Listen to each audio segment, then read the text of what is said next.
यहाँ पर क्या बताया डॉक्ट्राइन ऑफ इंडोर मैनेजमेंट में कि जैसे doctrine of constructive notice protect करता है कंपनी को इसके अगेंस्ट से, आउटसाइडर के अगेंस्ट से, वैसे ही इंडोर मैनेजमेंट की जो प्रिंसिपल्स हैं वो operates to protect the outsider against the company.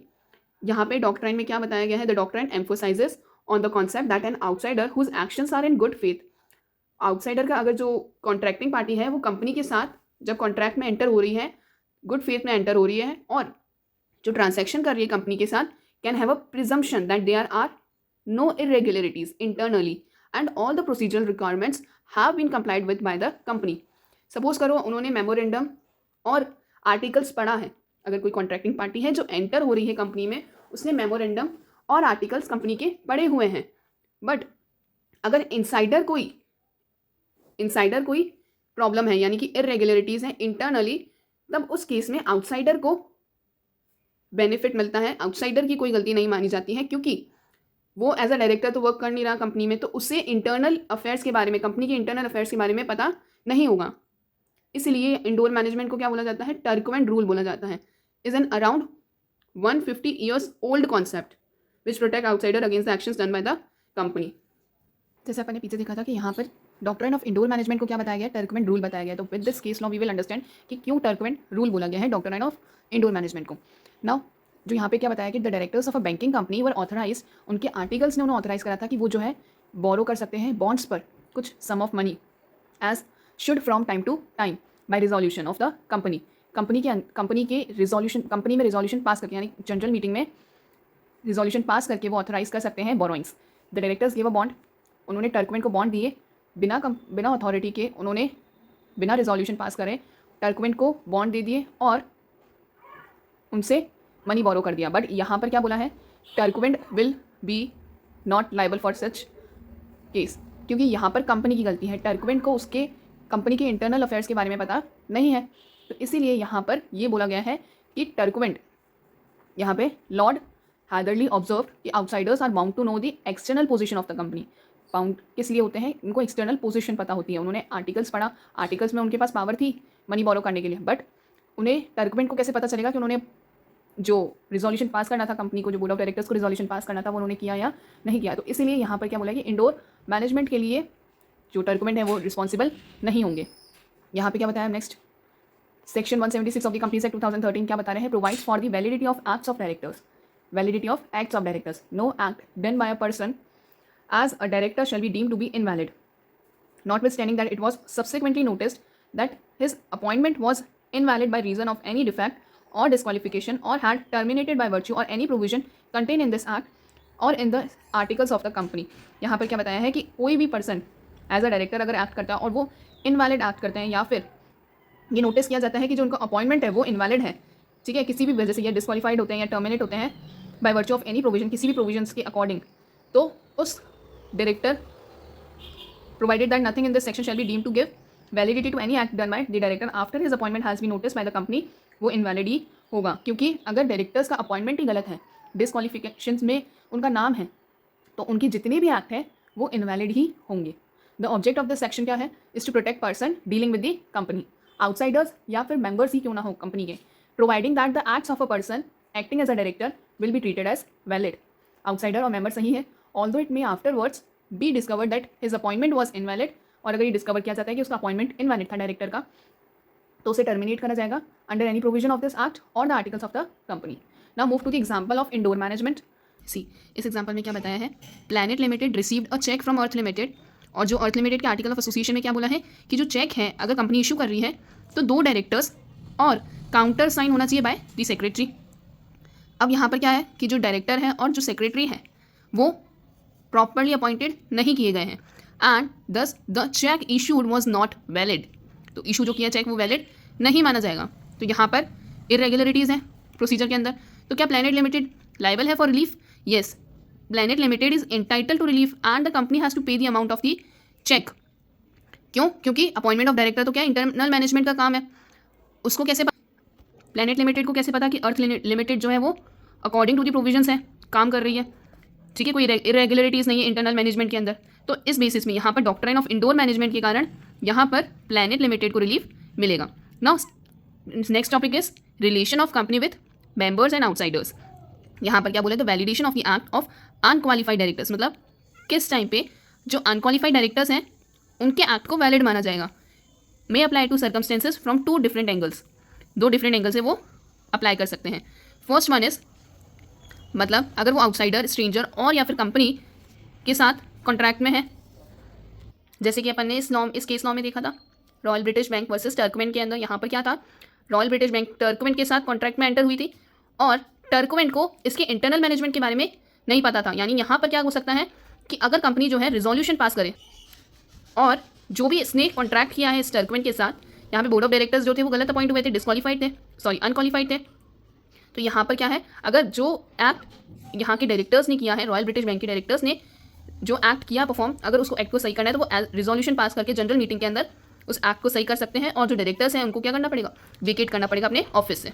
और सेकंड पॉइंट में क्या दिया है, in relation to the internal affairs of the company, क्या बताया है कि as in such case now where calls made by unqualified directors were held valid, कब माना जाएगा वैलिड, अगर वो public document, even if the public document of the company and the facts which are apparent would make it clear that a director was not duly qualified to act, this will not out the effect of the section 176। यहाँ पर बताया गया है कि अगर suppose करो unqualified directors ने call किया है, कॉल मनी, तब भी उसे वैलिड माना जाएगा।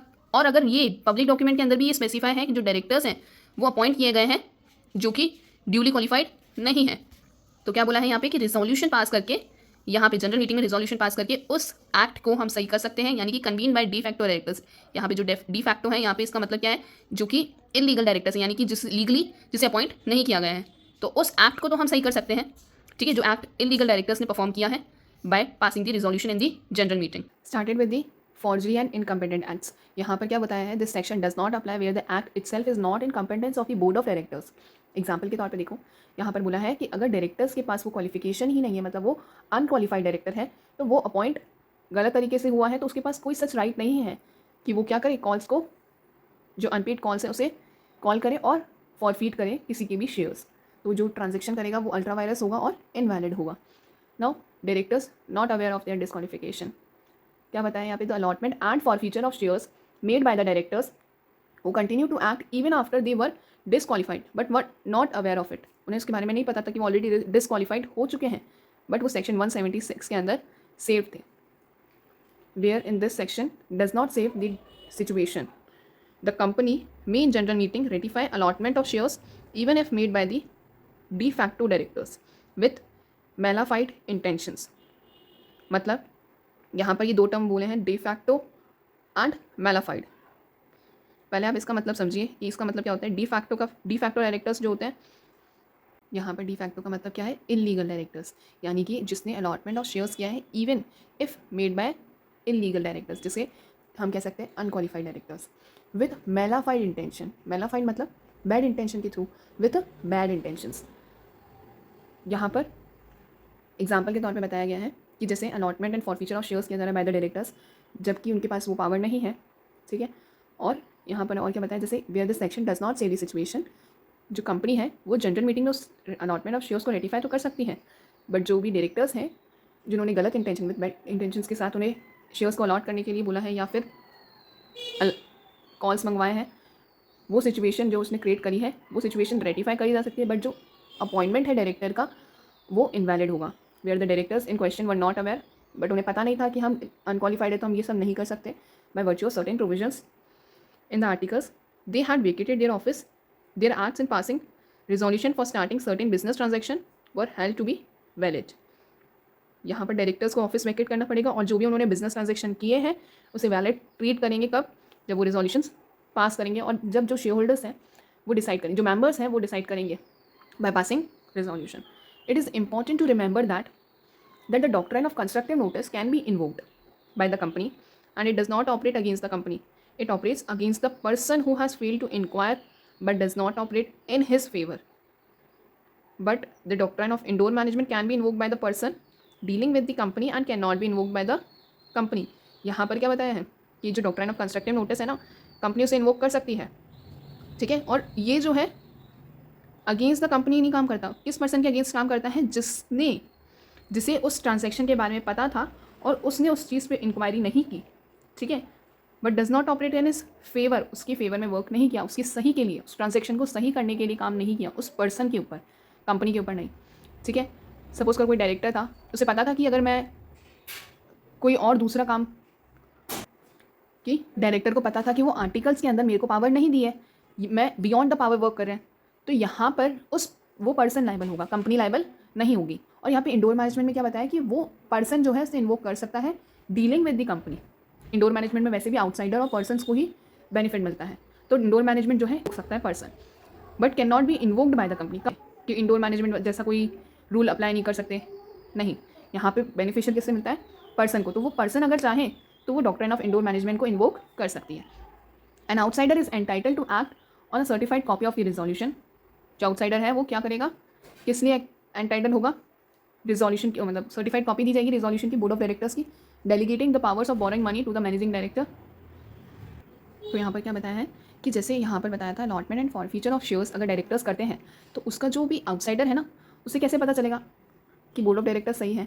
सपोज करो board of directors unqualified directors हैं सारे, तब क्या उस केस में होगा कि जितने भी पावर्स हैं एज अ वो copy of the resolution outsider को देंगे कि आप जो बोर्ड ऑफ डायरेक्टर्स हैं उन्हें डिस्क्वालीफाई कर दिया गया है और जितनी भी पावर्स हैं वो मैनेजिंग डायरेक्टर को डेलीगेट कर दी गई है, subject to the limitations mention देयरइन।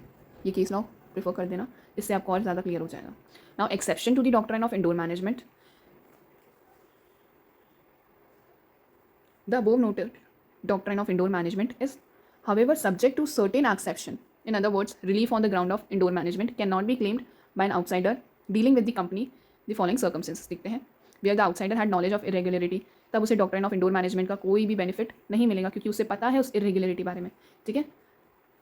Second one is no knowledge of memorandum and articles, उसे मेमोरेंडम एंड आर्टिकल्स के बारे में अगर नॉलेज ही नहीं है, क्योंकि हमने देखा था यहाँ पे कंस्ट्रक्टिव नोटिस के लिए अगर बोल रहे हैं, अगर कंस्ट्रक्टिव नोटिस में अपन ने क्या पढ़ा था कि अगर उसे आर्टिकल्स और या फिर मेमोरेंडम, कंपनी के आर्टिकल्स मेमोरेंडम की नॉलेज नहीं है, उस केस में उसे कोई भी ऐसा सच बेनिफिट नहीं मिलेगा क्योंकि he should be aware of the provisions of the articles and memorandum of the company. Now third one is forgery. Forgery के अंदर क्या बताया है कि the rule of entire indoor management does not extend to transaction involving forgery और to transaction which are otherwise void और illegal ab initio, ठीक है। यहाँ पर अपन एग्जाम्पल के थ्रू समझेंगे। सपोज करो यहाँ पर क्या हुआ ना कि जो सेक्रेटरी है ना कंपनी का, उसने फॉर्ज सिग्नेचर करे, किसके, डायरेक्टर्स के। जैसे कि आर्टिकल्स में बोला था कि अगर शेयर सर्टिफिकेट के अंदर 2 डायरेक्टर्स की सिग्नेचर होगी तो that certificate will be considered the valid certificate. और ऐसा करके सेक्रेटरी ने क्या किया, डायरेक्टर्स की फेक सिग्नेचर कर दी सर्टिफिकेट पे और सर्टिफिकेट इशू कर दिया बिना अथॉरिटी के। तो वो जो एप्लीकेंट्स को एज अ मेंबर माना जाएगा कि नहीं माना जाएगा, that certificate will be nullity and the holder of the certificate was not allowed to take advantage. और इस केस में डॉक्ट्राइन ऑफ इंडोर मैनेजमेंट भी वर्क नहीं करेगा बिकॉज यहाँ पर फॉर्जरी हुआ है, यहाँ पर डायरेक्टर्स की साइन किसने करी थी, सेक्रेटरी ने, तो that secretary will be liable. पर यहाँ पर क्या होगा, कंपनी या फिर डायरेक्टर्स के ऊपर लाइबिलिटी नहीं रेज होगी, ठीक है। फॉर्जरी के केस में क्या हुआ था, यहाँ पे देखो, can take place in different forms, जैसे कि सिग्नेचर कर दिया of the authorised officials, include the execution of a document towards the personal discharge of an official's liability instead of the liability of the company. यहाँ पर क्या बोला था कि पर्सनल लाइबिलिटी क्रिएट हो सकती है लेकिन कंपनी की लाइबिलिटी नहीं होगी। जैसे a bill of exchange sign by the manager of a company with his own signature under words stating that he sign on behalf of the company, ठीक है। यहाँ पर क्या बताया कि मैनेजर ने साइन किया बट बोला कि मैं कंपनी के बिहाफ पे साइन कर रहा हूँ, was held to be forgery when the bill was drawn in favour of a payee to whom the manager was personally indebted. The bill in this case was held to be forged because it purported to be a different document from what it was in fact. It purported to be issued on behalf of the company in payment of its debt when in fact it was issued in payment of the manager's own debt. तो इस case में manager ने क्या किया कि ये state कर दिया कि मैं कंपनी के बिहाफ पे साइन कर रहा हूँ, बट उसने खुद ने पर्सनली इंडेटेड है, मतलब उसने खुद ने ही पर्सनली डेट लिया है, ठीक है, और कंपनी के बिहाफ पे साइन किया है। तो इस केस में ये फॉर्जरी हुआ, तो इस केस में भी doctrine of indoor management work नहीं करेगा। बट हाँ, यहाँ पर मैनेजर जो है वो पर्सनली लाइबल होगा बट कंपनी लाइबल नहीं होगी। ना fourth one is negligence. Negligence में क्या है, देखिए,